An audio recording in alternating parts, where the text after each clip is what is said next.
телеканал «Звезда», программа «Военная приемка». И в этот раз мы не просто начинаем программу, мы начинаем целый сериал, посвященный самому современному российскому истребителю Т-50, который уже давным-давно получил имя Су-57. Ну, поскольку мы всегда стараемся зрителя удивлять чем-то необычным, что мы придумали в этот раз? В этот раз нам дали возможность вот такие экшн-камеры, по сути, внедрить непосредственно в тело самолета. Таких камер будет сразу несколько, точнее 7 штук. Благодаря им у вас будет возможность увидеть полет Т-50 так, как прежде вы его не видели еще никогда.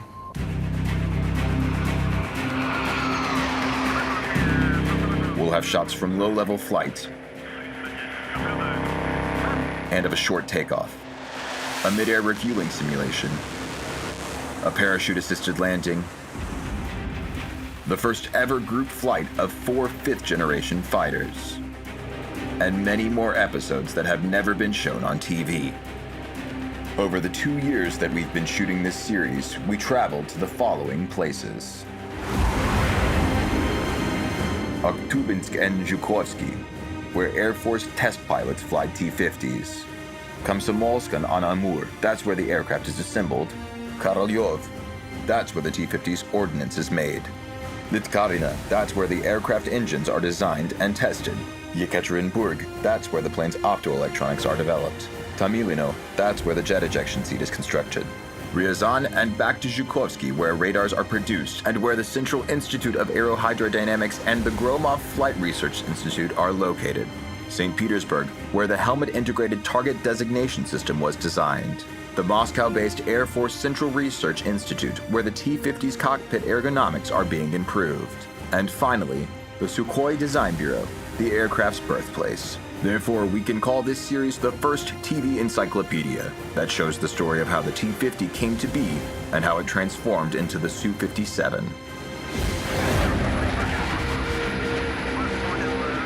From T-50 to Su-57, Part 1.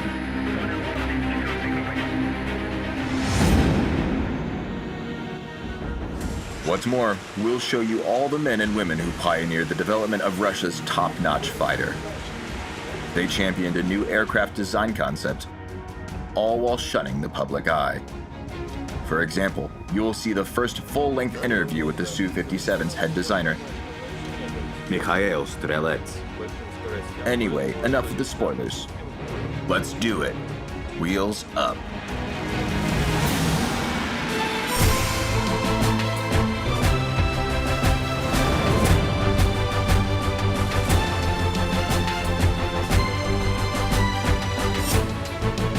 Combat approved.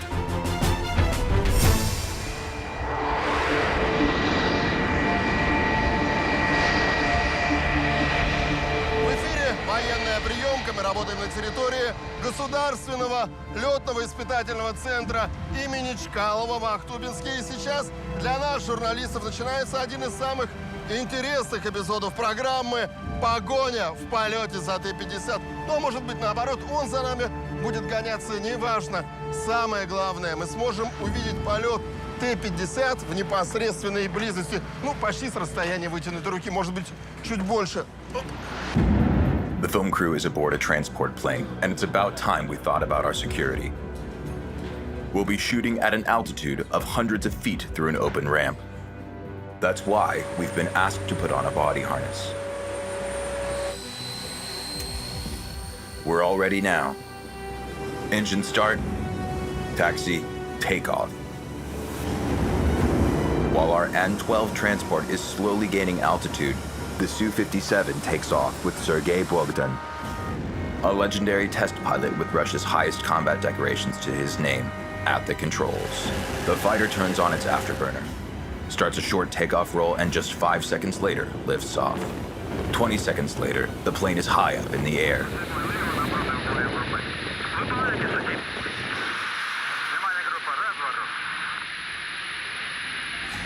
As we are making a turn, we see another Su-57.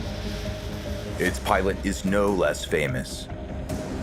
Hero of Russia, the head of the Chkalov Flight Test Center, and top Russian military test pilot,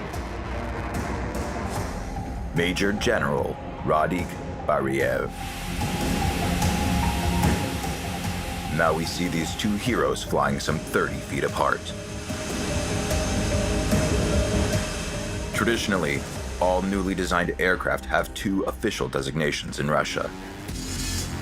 The first one is given by the Design Bureau. In our case, it's the T-50. When the testing is over, the Aerospace Force commander gives it a second name, such as the Su-57. But the Su-57 has one more name, the PAK-FA, which stands for Advanced Frontline Aircraft System. This means that the designers did more than design a new aircraft. They developed an all-new concept, incorporating a new airframe, engine, electronics package, and weaponry.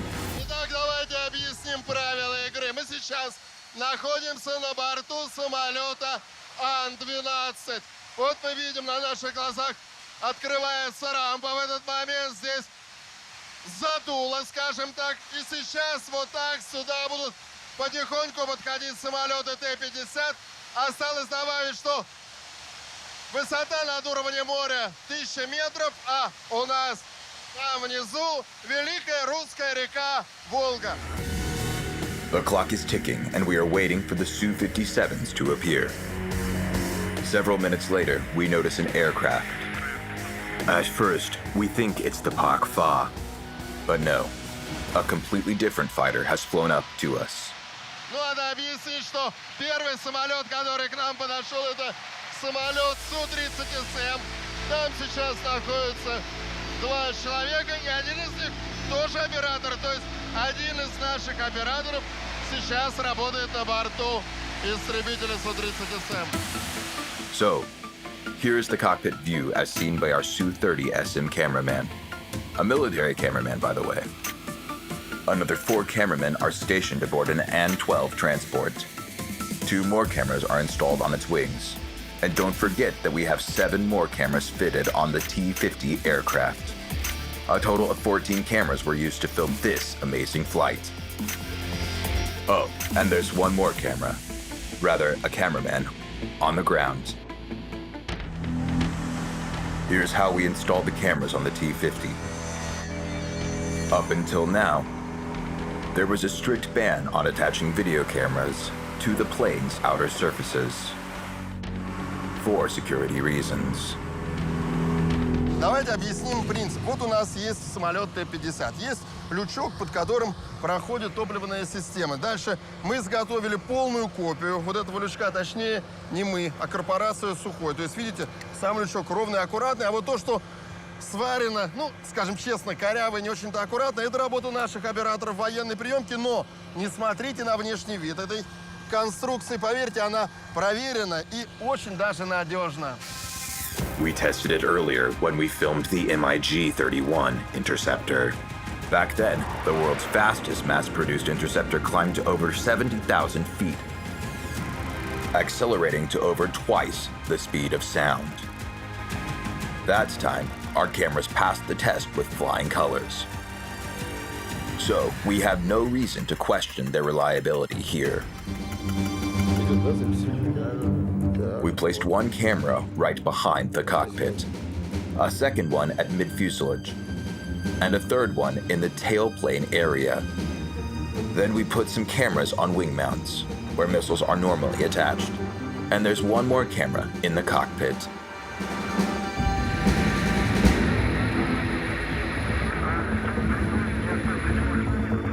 Now we're back in the An-12. It's been 8 minutes since we took off. The Su-30SM makes a turn, flashing us its underbelly. A couple of minutes later, the stars of our show, the PAK-FAs, appear.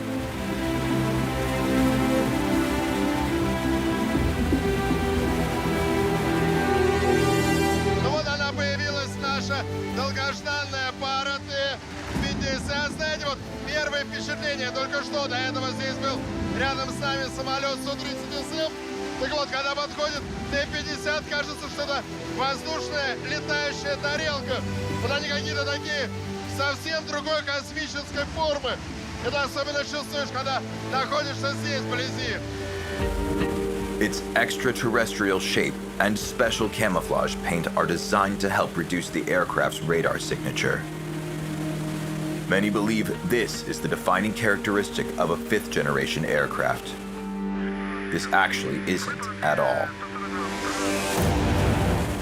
Here's why the Su-57 is truly a fifth-generation plane, while its US-made rivals can hardly measure up, inferior with respect to other fifth-generation fighters. Отличительными признаками пятого поколения, как принято считать, является с точки зрения самолета это наличие сверхзвуковых характеристик, которые превосходят четвертое поколение, это сверхзвуковой крейсерский полет. В отличие от четвертого поколения, которое порядка 80% жизненного цикла самолета проводит именно на звуковых характеристиках, на сверхзвуковом режиме, это основная жизнь самолета пятого поколения. It's not uncommon for a Su-57 plane to remain in a supersonic mode from takeoff until landing, without afterburner, which means without high fuel consumption. That's what the chief designer says. Mikhail Strelets has led the Pak-Fa project for many years. All this time, he's avoided giving interviews. He agreed to make an exception for us, for which we are extremely grateful to him. In the meantime, let's keep on counting the advantages of the T-50. Если говорить еще про Следующие следующие требования, то это требование: самолет должен без специальных средств осуществлять посадку на укороченную полосу. О каком расстоянии идет речь? Порядок цифры? Цифры точно не могу говорить, потому что это, естественно, секретная вещь, но это в 2 раза меньше, чем на самолете типа Су-35. We'll change the subject for just a moment and show you a preliminary design for Russia's future aircraft carrier, developed by a St. Petersburg-based design bureau. It has already been demonstrated at various naval expos. What type of aircraft do you think was chosen for the future naval aviation? Right you are. It's the T-50. Now you can understand why the short landing capability is so important. But wait, there's more. Another essential criterion for fifth-generation aircraft is extremely high maneuverability.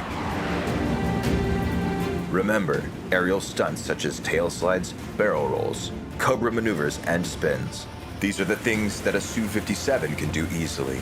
But can the F-35, the most sophisticated American fighter bomber, do something like that? Never. На Западе это не является основополагающим требованием, ну, не знаю, потому что они больше ставку делают на дальний бой, чем на ближний. Мы делаем ставку и на то, и на другое, чтобы у нас самолет превосходил и в ближнем, и в дальнем бою. И здесь появляются новые требования. Это новые требования к пятому поколению, что самолет должен сохранять устойчивый управляемый полет на больших углах атаки. If you want to win in a long-range or short-range combat, you have to have a super powerful engine.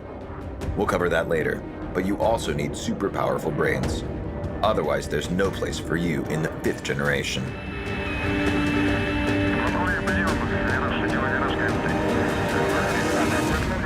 Это отдельный комплекс требований, предъявляемых к комплексу бортового оборудования. Принципиальным отличием пятого поколения является совершенно новый уровень автоматизации. Например, это кнопочный смартфон, и телефон и современный смартфон. What can you do with an old-fashioned push-button telephone? Make a call, maybe set an alarm clock. That's it.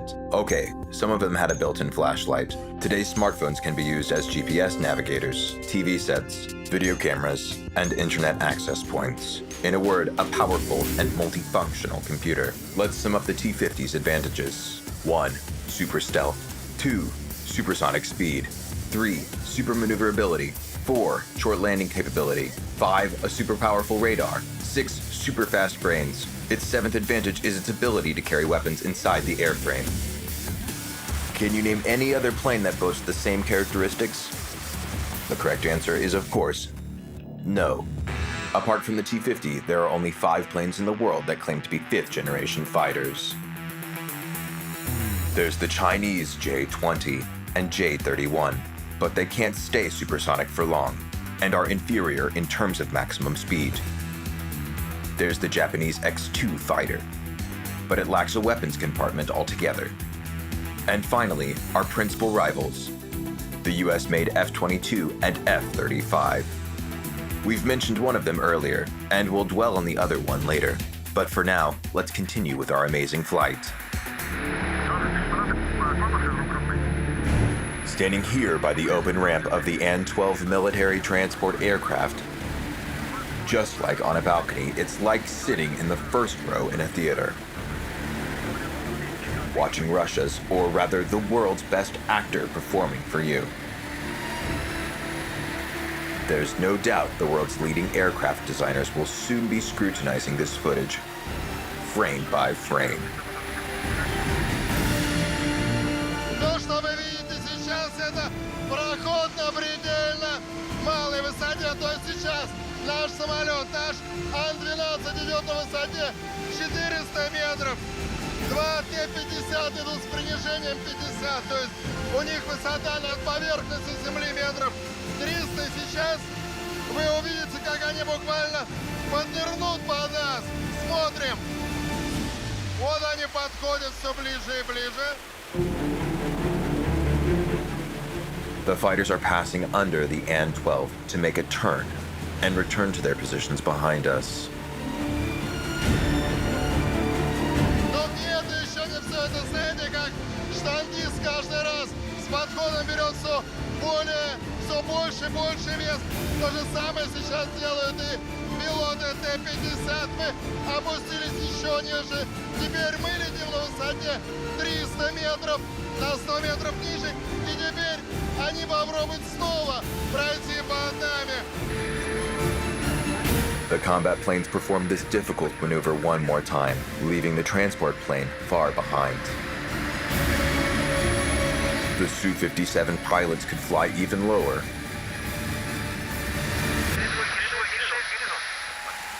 Which they'll do later. Without this heavy transport throwing off dangerous wake turbulence. Security comes first. We need to keep these guys safe. So, the fighters make a turn and keep on descending. And here's the runway. Looks like the planes are about to land, but no. Having flown the length of the runway at an altitude of just 15 feet, they dart up into the air again. What a show. Just imagine the Su-57 going supersonic at the same altitude. Now, let's get back to our US rivals. The F-22 has long been considered the best multi-role fighter in the world. Things changed when the Pak-Fa came to be.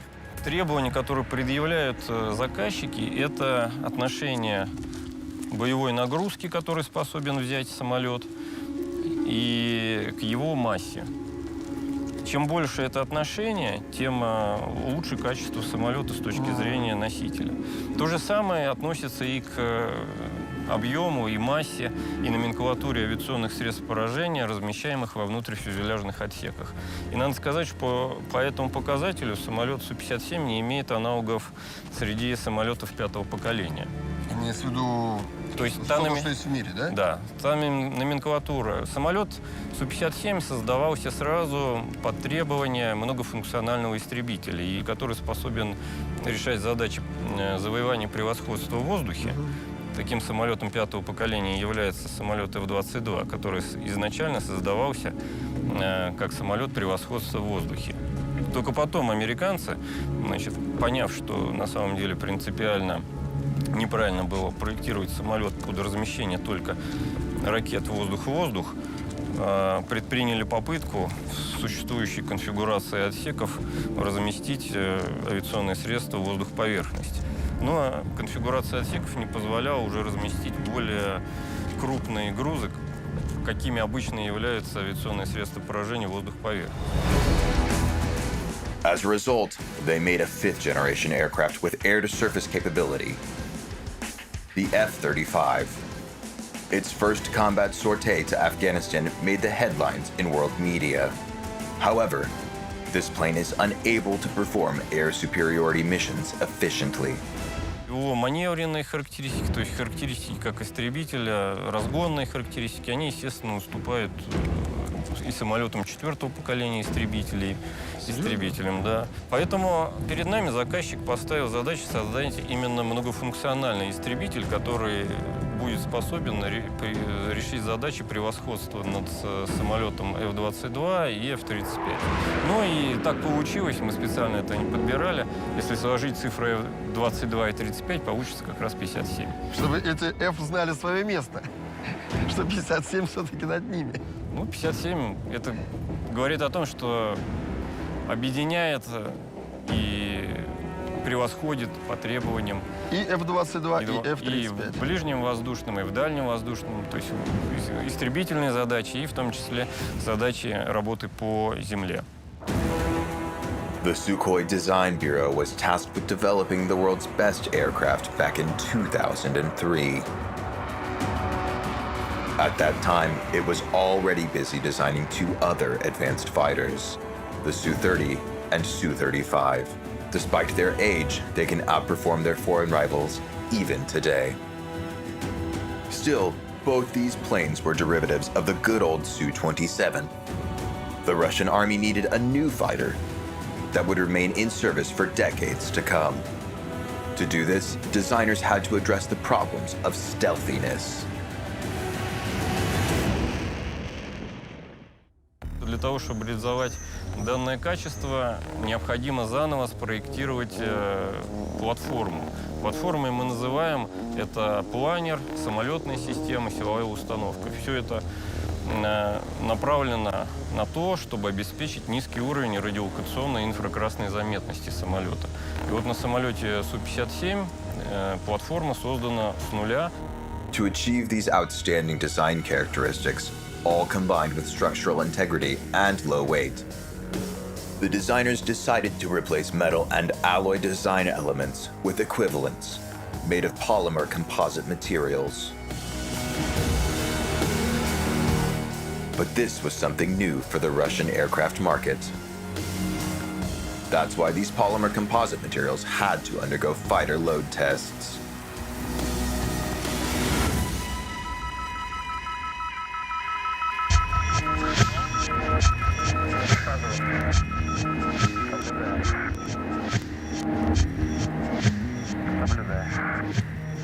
Место, где мы сейчас находимся, это лаборатория статических испытаний КБ Сухого. Именно здесь проверяют на прочность все те материалы, из которых позже соберут самолет. Но мы прекрасно понимаем, что в отличие от только что испытанного образца, значительная часть конструкции самолета Т-50 выполнена не из металлических, а из композитных материалов. И вот сегодня вы увидите то, чего еще ни разу не показывали по телевидению: реальные испытания реальных образцов, композитных образцов, которые будут использованы в конструкции планера самолета 5-го поколения.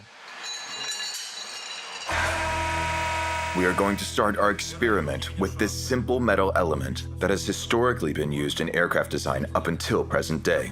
Итак, мы закрепили только что вот такую лопатку, да? Да, это называется в нашем понимании элементарный образец, в которых делается несколько тысяч из различных материалов для подтверждения тех свойств материалов и нагрузок, которые выбирает конструктор. А в самолете Т-50 тоже есть вот такие металлические элементы? Именно такие. At first, the metal material sample begins to stretch and lengthen out. Look at the hole. The steel resembles a soft material due to extreme load. Eventually, at a critical moment, the sample breaks into two pieces. Вот испытания закончены. У нас вот Получен только результат. что разлетелась эта лопатка на две части. Это что за материал? Это высокопрочный нержавеющий сплав. Now we are waiting to move on to the very test that we've been waiting for. This time, we're going to rupture an element intended for the T-50, made of polymer composite materials. This element will become part of the wing. According to designers, it can sustain a load of 22,000 pounds. We've placed our action cameras inside. And now we'll close the glass door for security and safety purposes. Now, let's begin this incredible show, Behind Glass. А почему так тихо? Все идет, все тихо, потому что все гидравлическое. However, the eerie silence is broken by sounds that resemble shots from a high-powered firearm. The sample snaps into pieces without any stretching whatsoever. Все, есть разрушение. Вот оно, где разрушение состоялось в нижней части, да? Да. Ну, от середины, так сказать, ближе к низу. Разрушение произошло характерно, как должен разрушиться образец композиционный. То есть там не образовываются шейки, как в металле, удлинения, а разрушается практически резко, быстро, хрупко, как у нас говорят. Look, after just 6 seconds, the wing element cracks, and the fibers that the material are made of are sticking out. The load was an unbelievable 33,000 pounds, 11,000 pounds more than was planned. То есть это где-то 2 КАМАЗа подвесили. Ну, примерно так. Полтанка висели, и она держала. Да. Примерно так это было. С учетом специфической, так сказать, конструкции. Именно той конструкции, которая у нас будет в изделии, конструктив. Глядя на него, так и не скажешь. Ну, в этом-то вся и прелесть применения композиционных материалов. Легкая. The polymer sample has passed the test. The laboratory will then test structurally similar samples consisting of a whole assortment of separate independent elements. Это решетка перепуска воздуха устанавливается в районе двигателя, где у нас наибольшие вибрации, и поэтому вот эти испытания проводятся именно на вибростенде. Запускаем вибростенд. Руки, ничего страшного, пока можно держать. Ну, лучше вот на этих. Он набирает обороты. Разогревается. It sounds like an aircraft engine right as it's getting ready to take off. This is the cooling system. It reduces temperature, which constantly increases because of the vibration forces. Вот у нас есть модель самолета. Давайте покажем, где эти решетки стоят. Они стоят на воздухозаборнике. Вот одна зона, вот вторая зона. На обоих заборниках. И здесь с учетом работы двигателя вибрации как раз максимально. Вибрации, да, идущие от двигателя вот до самого воздухозаборника. То есть вот вся зона хвоста, воздухозаборники, мотогондолы, сопла и вот эти вот части — это самые наиболее вибронагруженные зоны. If the grill were to suddenly fail and break down on takeoff, the debris would get sucked into the engine, rendering it inoperable and potentially destroying it. These tests are designed to avoid the potential for such problems. Итак, мы переходим к главному этапу наземных испытаний. Здесь мы должны представить руководителя работы. Это Александр Васильевич Зинякин. Находимся мы по-прежнему на территории КБ «Сухой». Итак, мы можем объявлять начало эксперимента. Это, собственно, то, к чему здесь ученые шли годами. Давайте объясним, что в этот момент происходит с самолетом. Мы проводим испытания на случай А', он так называется. Моделируем максимальную эксплуатационную перегрузку, которая может действовать на самолет в полете. То есть мы его, по сути, ломаем. Ну, не совсем правильно выражение «ломаем», мы проводим испытания. Если конструкция сделана правильно, спроектирована, посчитана, изготовлена правильно, она должна выдержать 100%. The purpose of this test is to bend the wings upwards to their maximum, with simultaneously pulling the nose and tail downwards. Нагрузка 10%. Проверить рычажную систему. The load in this case is 1.5 times what is experienced in flight. Давайте сейчас подойдем к камере наблюдения, которая показывает, что сейчас происходит с самолетом. Тут, конечно, надо сказать, что люди, страдающие аэрофобией, если бы вы в реальном полете увидели такую вещь, крыло, по сути, крыло вот так изгибается, вот оно, поднимается, потому что увидеть... Но сейчас мы перешли черту 67%. 67% — это эксплуатационная нагрузка, то, что может быть в полете. Сейчас нагрузка уже идет на 90%, то есть в эксплуатации такого в принципе быть не может. Our viewers should not be worried. The specific aircraft is not going to fly and was not intended for flight in the first place, even though its flight performance is just like that of the final T-50. And now we move on to another important subject. It turns out that in order to build an aircraft on a completely new platform, what's worth mentioning here is the fact that it took designers over a dozen prototypes to ultimately build the new generation fighter. You might have noticed several completely different aircraft standing in the background while we were interviewing this plane's designer. This one, for example, is number 11. It was tested in Syria. And these are its predecessors. Here is aircraft number 5, or 5 as we call her. It was used for advanced onboard equipment tests. It also participated in the Moscow Victory Day Parade in 2018. This is number 2. a flying laboratory. It is used as a testbed for the aircraft's future engines. It's not sitting here disassembled for nothing. It's waiting for a new engine. You may have guessed that there are also numbers 3, 4, 7, 10, and others. We're not going to unveil all prototypes because their testing procedures are classified. But right now, you're going to see the very first T-50 prototype. Combat approved, meet aircraft number 1. The maiden flight of Russia's first 5th-generation fighter jet took place in Komsomolsk-on-Amur on January 29, 2010. By the way, the aircraft is still in service. It's one of the airplanes that accompanied our Antonov An-12 transport in Aktubinsk. Just look how close the fighters are. It takes a lot of experience for a fighter pilot to maintain such a close distance.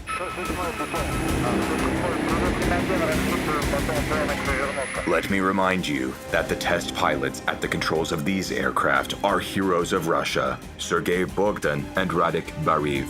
Eventually, one of the T-50s performs a barrel roll and then continues the flight.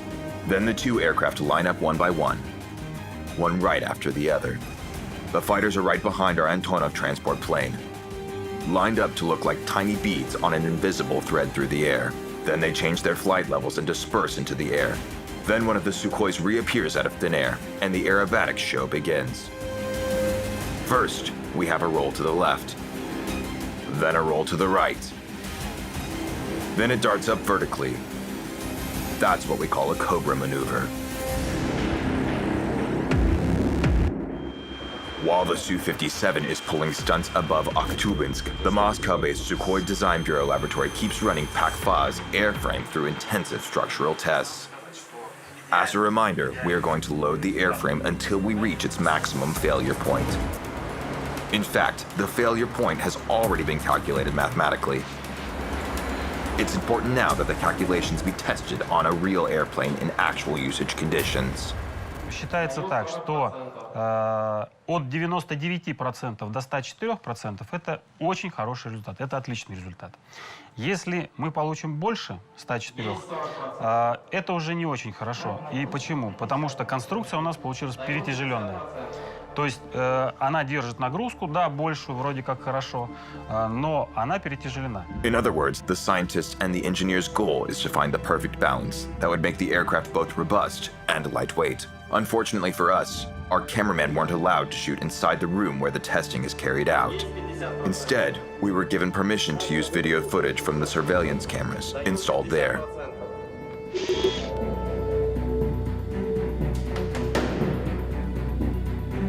We're going to show you a rare video, exclusive to Combat Approved.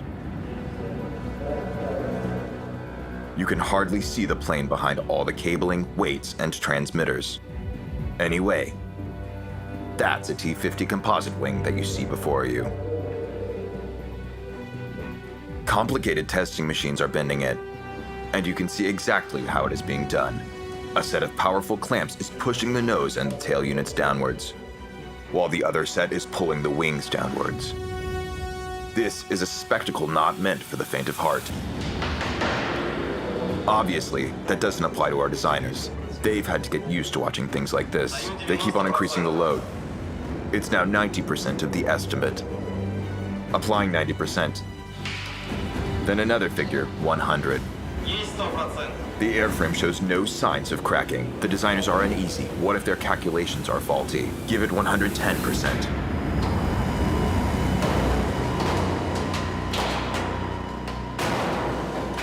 О, это что произошло? Произошло где-то разрушение в этой зоне. Значит, конструкция разрушилась очень хорошо, самолет целый. Это локальное разрушение. Сейчас мы посмотрим, сколько мы получили результат. There it is. The surveillance cameras showed the moment when we heard a loud popping sound. Then there's a second, third, fourth. Then the wing cracks, sinks, and at long last, starts moving downwards. Everybody at the design bureau has been waiting for this exact moment. Результат у нас 104%, в общем-то, хоть и на границе. Но это пятерка. Это пятерка, да, хоть и на границе.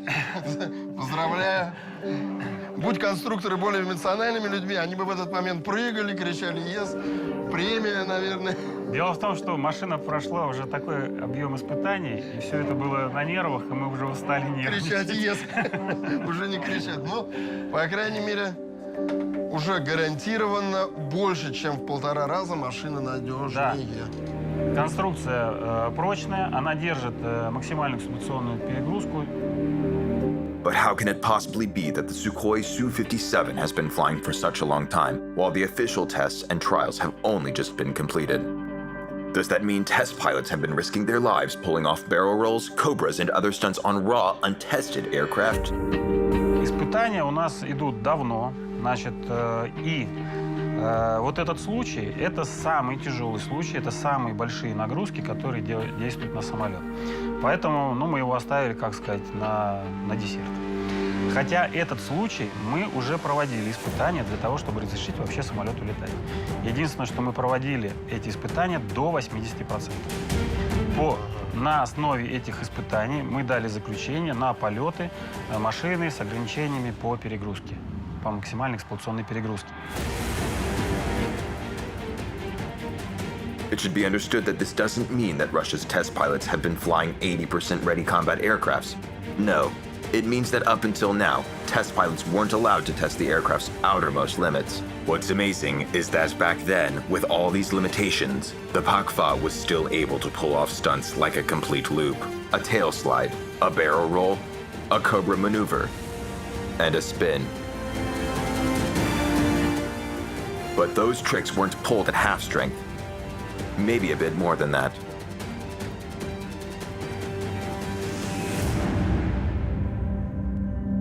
By the way, while we were shooting this episode, the T-50 completed all the required flight tests in accordance with the request for proposal.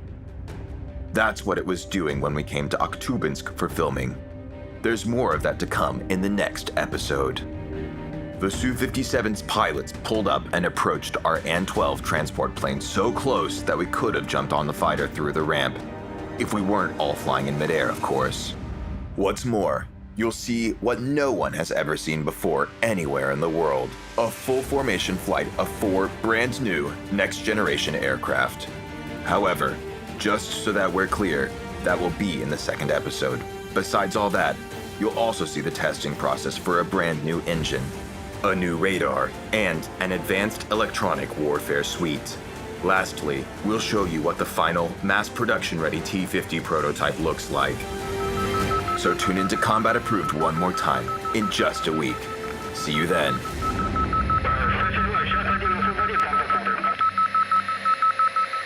Принял, спасибо. Понял, просто наша аппаратура здесь вот помягче будет.